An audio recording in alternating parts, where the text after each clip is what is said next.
विद्यार्थियों, पिछली क्लास में अपन ने पढ़ा था प्राकृतिक कायिक जनन। आज का अपना टॉपिक है कृत्रिम कायिक जनन। कृत्रिम कायिक जनन किसे कहेंगे? मानव के द्वारा व्यावसायिक महत्व के लिए करवाया गया जनन या फिर मानव हस्तक्षेप के द्वारा होने वाला जनन क्या कहलाता है? कृत्रिम कायिक जनन कहलाता है। कृत्रिम कायिक जनन अलग अलग विधियों के द्वारा संपन्न कराया जाता है। वो विधियाँ कौन कौन सी हैं? सबसे पहले विधि आती है कटिंग। कटिंग विधि को अपन हिंदी में क्या कहते हैं? कर्तन विधि भी कहते हैं। दूसरी विधि आती है दाब विधि या लेयरिंग मेथड। तीसरी विधि आती है रोपण विधि या ग्राफ्टिंग मेथड। अब देखो, सबसे पहले अपन देखेंगे कर्तन या कटिंग विधि। कर्तन या कटिंग विधि। देखो, कर्तन या कटिंग विधि के अंदर क्या किया जाता है? इसके अंदर पादप का वह भाग काम में लिया जाता है जिसके अंदर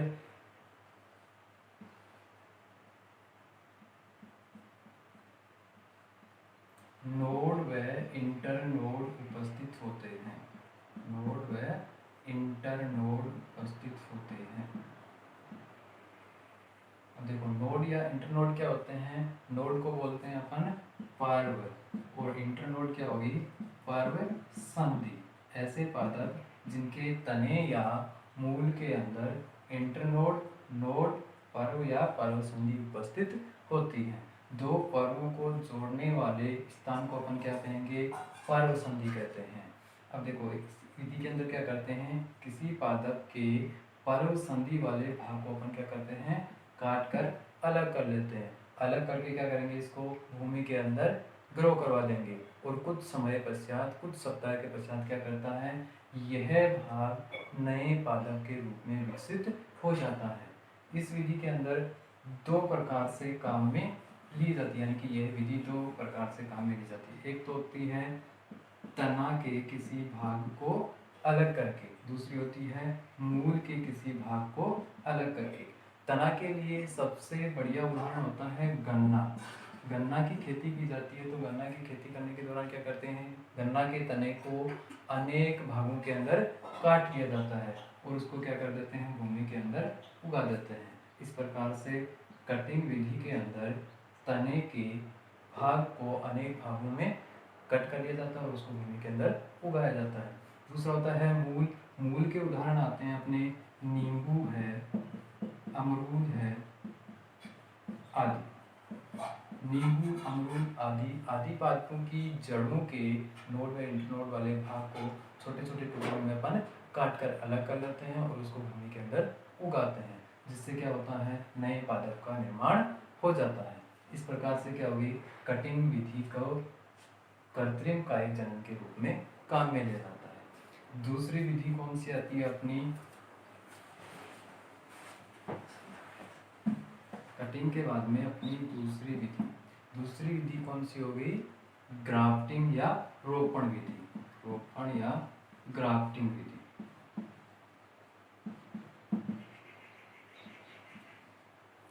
रोपण विधि या ग्राफ्टिंग विधि के अंदर अपन क्या करते हैं? दो अलग अलग पादपों के भाग काम में लेते हैं। दोनों पादप क्या होने चाहिए? एक ही जाति के होने चाहिए। दोनों पादप एक ही जाति के होने चाहिए। यानी कि जैसे अपन किसी आम के पादप को लेते हैं तो दूसरा भाग भी किसका होना चाहिए? आम की ही अन्य किस्म का हो सकता है। यानी कि दो अलग अलग पादपों के भाग काम में लेते हैं। उन पादप भागों को अपन दो भिन्न भिन्न नामों से जानते हैं। कौन कौन से होते हैं? स्कंद व कलम। अब देखो, स्कंद क्या होता है? स्कंद पादप का वह भाग होता है जो वातावरण में अनुकूलित होता है, यानी कि पहले से किसी वातावरण में उपस्थित होता है। और दूसरा कलम क्या होता है? कलम यानी कि स्कंद के ऊपर अपन किसी अन्य पादप जो अच्छे गुणों वाला होता है, अच्छे गुणों वाले पादप के भाग को, अच्छे गुणों वाले पादप के भाग को स्कंद के ऊपर क्या करते हैं? अध्यारोपित करवाते हैं। तो उस भाग को अपन क्या कहेंगे? कलम कहेंगे। अच्छे गुण वाला भाग क्या कहलाएगा? कलम। और वातावरण में अनुकूलित या पहले से उपस्थित पादप का भाग क्या कहलाता है? स्कंद कहलाता है। रोपण विधि के अंदर अपन स्कंद व कलम दोनों काम में लेते हैं और दोनों क्या होते हैं? एक ही पादप जाति के होने चाहिए। इस विधि का उपयोग ऐसे पादपों में किया जाता है जो व्यावसायिक महत्व के लिए अत्यधिक महत्वपूर्ण होती हैं। व्यावसायिक महत्व के पादप कौन कौन से होते हैं? जैसे आम है, नींबू है आदि पादप। आम, नींबू आदि पादप होते हैं जो व्यावसायिक महत्वपूर्ण पादप होते हैं। इन पादपों के अंदर रोपण विधि का उपयोग किया जाता है। अब देखो, स्कंद, कलम आदि का उपयोग अलग अलग विधियों में अलग अलग प्रकार से किया जाता है। या रोपण के अंदर कौन कौन सी विधियां होती हैं? इसके अंदर 4 विधियां काम में ली जाती हैं। सबसे पहले विधि आती है हिप विधि। हिप विधि या इसे जीभी विधि भी कहते हैं। हिप विधि या इसे जीभी विधि भी कहते हैं। दूसरी आती है अपनी फच्चर विधि। दूसरी कौन सी आएगी? फच्चर विधि। तीसरी आती है कलिका विधि। तीसरी कौन सी होगी? कलिका विधि। और चौथी विधि कौन सी होगी? मुकुट विधि। चौथी विधि कौन सी होगी? मुकुट विधि। इस प्रकार से रोपण के अंदर अपन 4 विधियां काम में लेते हैं। कौन कौन सी हैं? हिप विधि या इसे क्या कहेंगे अपन? जीवी विधि भी कहते हैं। दूसरी खच्चर विधि, तीसरी कलिका विधि और चौथी कौन सी आ गई? मुकुट विधि। अब हिप विधि के अंदर रोपण विधि द्वारा जनन किस प्रकार करवाया जाता है? सबसे पहले देखते हैं हिप विधि के अंदर। हिप विधि के अंदर क्या करते हैं? 2 अलग अलग पादप के भाग, जैसे अपन ने क्या लिए? स्कंद और कलम। स्कंद और कलम। स्कंद और कलम के अंदर क्या करते हैं अपन? एन आकार का कट लगाते हैं। एन आकार का कट लगाते हैं। ये क्या हो गया? स्कंद। और ये क्या हो गया? कलम।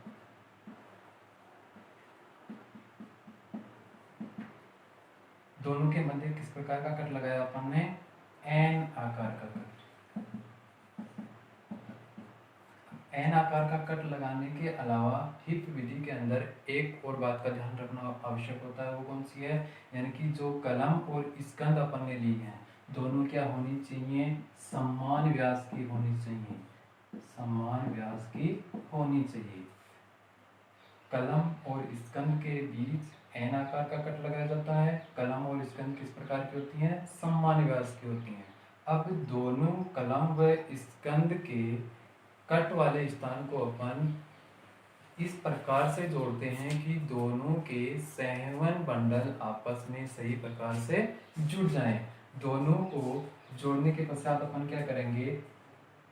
अच्छी तरीके से कसकर बांध देते हैं। अच्छी तरीके से कसकर बांध देते हैं।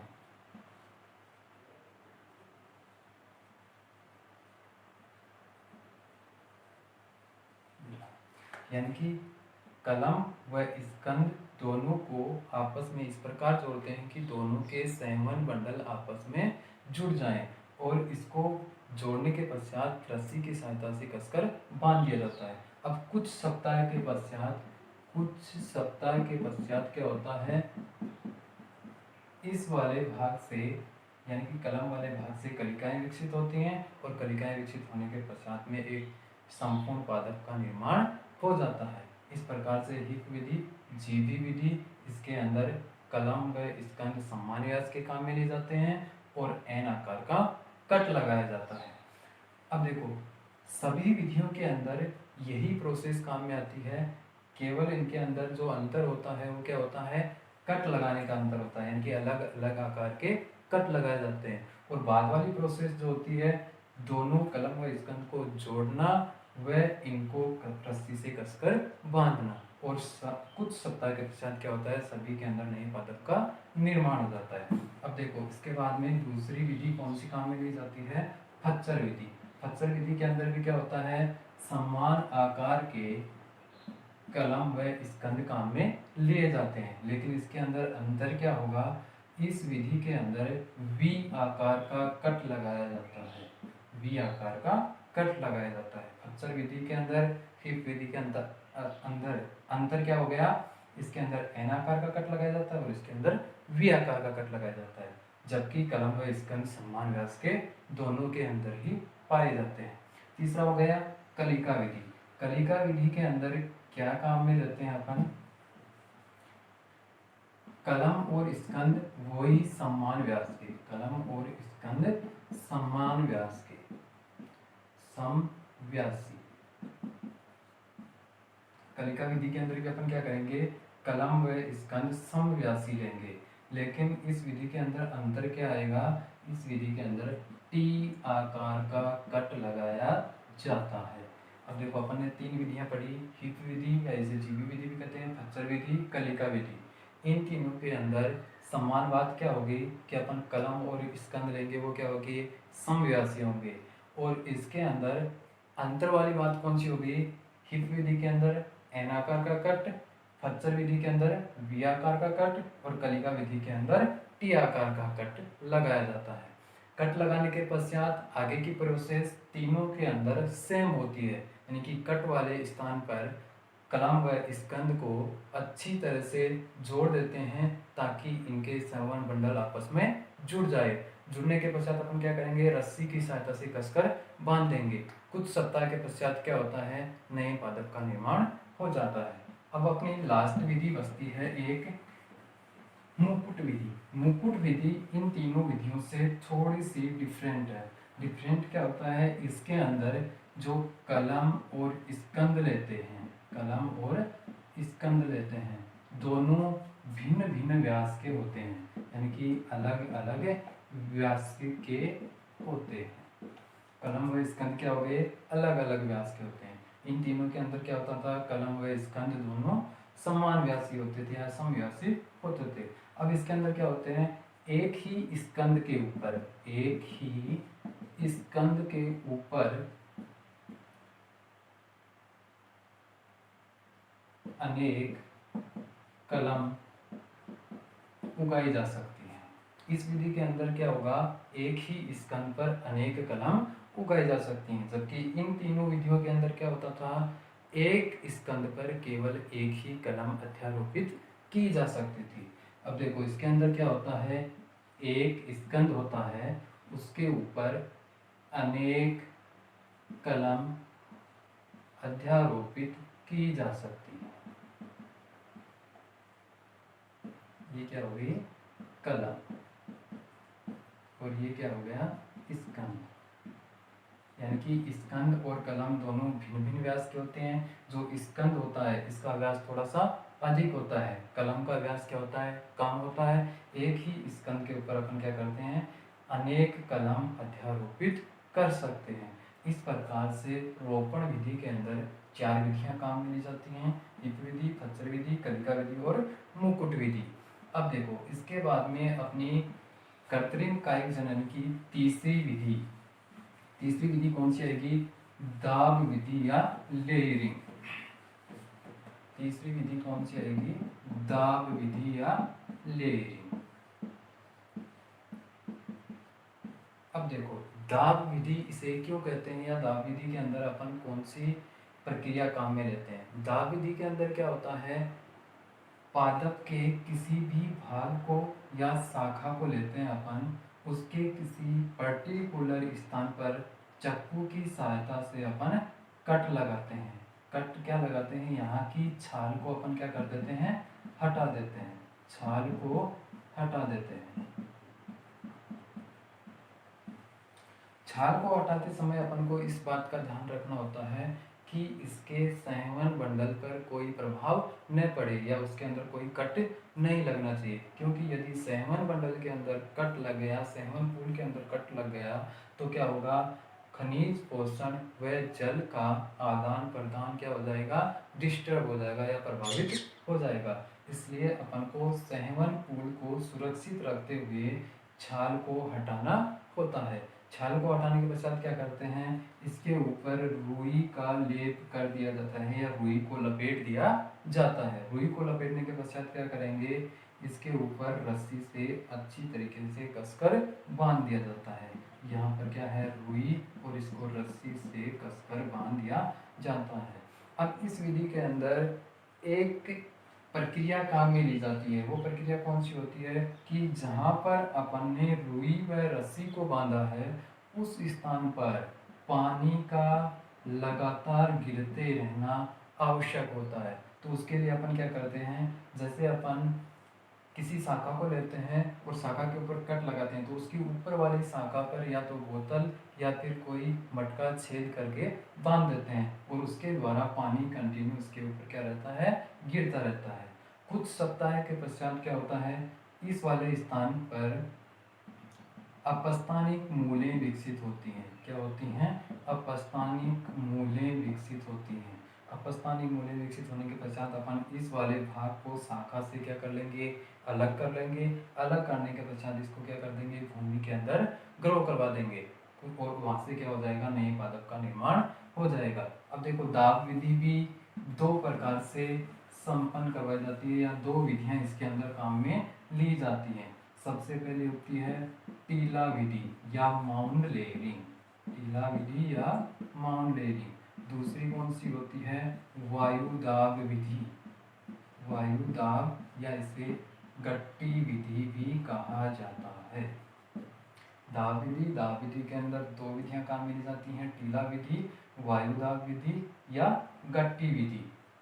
अब देखो टीला विधि के अंदर क्या किया जाता है, जैसे इस विधि के अंदर या टीला विधि के अंदर अपन कौन से पादप काम में लेते हैं, इसका एग्जाम्पल आता है चमेली। यानी कि चमेली के पादप के अंदर शाखाएं क्या होती हैं, लंबी होती हैं और लचीली होती हैं। लचीली होने के कारण अपन क्या कर देते हैं, जैसे देखो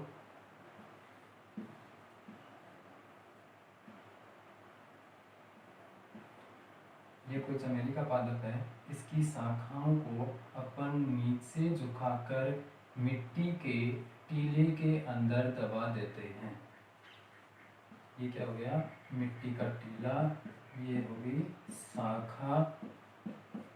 और यहाँ पर क्या करेंगे, वही प्रोसेस यानी कि चाकू की सहायता से कट लगाएंगे, छाल को हटाएंगे और इस वाले भाग को क्या करेंगे, रुई लपेटकर रस्सी के द्वारा कसकर बांध देंगे। इसके पश्चात क्या करेंगे, मिट्टी के टीले के अंदर इसको दबा देंगे। कुछ समय पश्चात क्या होता है, इस वाले स्थान पर अपस्थानिक मूलें विकसित हो जाती हैं। अपस्थानिक मूलें विकसित होने के पश्चात में क्या होगा, यहाँ से अपन इसको अलग कर देंगे और यहाँ पर एक नया पादप निर्मित हो जाएगा। अपस्थानिक क्या होंगी, मूलें विकसित होंगी। इस प्रकार से दाब विधि के अंदर टीला विधि को काम में लिया जाता है। टीला विधि क्या एग्जाम्पल क्या हो गया, चमेली जैसे पादपों के अंदर क्या किया जाता है, जिनकी शाखाएं लंबी व लचीली होती हैं, इनको झुकाकर यहाँ पर अपन वही प्रोसेस यानी कि दाब विधि के अंदर कौन सी प्रोसेस काम में ली जाती है, चाकू की सहायता से छाल को हटाया जाता है। छाल को हटाने के पश्चात रुई लपेटी जाती है। रुई लपेटने के पश्चात में क्या करेंगे, इसके ऊपर रस्सी से लपेटकर अच्छी तरीके से बांध देंगे। यहाँ पर भूमि के अंदर इसको दबा देंगे और कुछ समय पश्चात अपस्थानिक मूलें विकसित होंगी। अपस्थानिक मूलें विकसित होने के पश्चात इस शाखा को अपन पादप से क्या कर देंगे, अलग कर देंगे। अलग करने के पश्चात में यहाँ पर नए पादप का निर्माण हो जाएगा। ये हो गई अपनी टीला विधि। दूसरी विधि आती है अपनी वायुदाब विधि। वायुदाब विधि के अंदर ऐसे पादप काम में ले जाते हैं जिनकी शाखाएं पतली होती हैं और जिनको अपन नीचे नहीं झुका सकते हैं। इन पादपों में क्या किया जाता है, जैसे किसी पादप की शाखाएं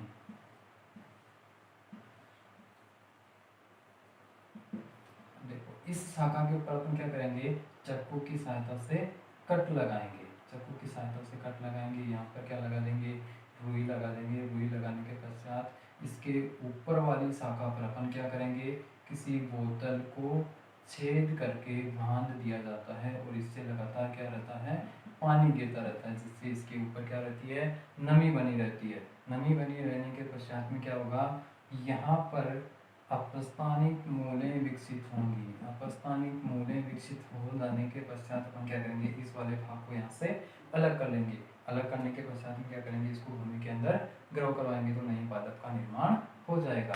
तो वायुदाब विधि को गट्टी विधि भी कहा जाता है। गट्टी विधि क्यों कहते हैं कि अपन शाखा के जिस स्थान पर रुई व रस्सी को लपेटते हैं तो इस रुई व रस्सी को क्या कहेंगे, अपन गट्टी कहते हैं। इस गट्टी के कारण इस विधि को क्या कहा जाता है, गट्टी विधि भी कहा जाता है। इस प्रकार से दाब विधि के अंदर दो विधियां काम मिली, टीला विधि, वायुदाब विधि, गट्टी विधि। अब गट्टी विधि के अंदर या वायुदाब विधि के अंदर अपन क्या करते हैं, पादप के वायु के अंदर या वायवीय भाग के अंदर ही शाखा को चाकू की सहायता से कट लगाते हैं, उसकी छाल को हटा देते हैं। छाल को हटाने के पश्चात में क्या करेंगे, इसके ऊपर रुई को लपेट देंगे। रुई को लपेटने के पश्चात रस्सी से अच्छी तरीके से बांध देंगे। वो ऊपर वाली शाखा पर अपन क्या करेंगे, पानी की व्यवस्था करेंगे जिससे लगातार इसके ऊपर पानी की बूंदें गिरती रहें। इस प्रकार से यहाँ पर कुछ सप्ताह के पश्चात में क्या होगा, अपस्थानिक मूल्य विकसित होंगी। अपस्थानिक मूल्य विकसित होने के पश्चात अपन इस शाखा को अलग कर लेंगे और दूसरे स्थान पर ग्रो करवा देंगे जिससे नई पादप का निर्माण हो जाता है। ये हो गए अपने कृत्रिम कायिक जनन की विधियां। अब इस चैप्टर में आपका एक और टॉपिक बचा है लैंगिक जनन, जो देखेंगे अपन अगली क्लास में।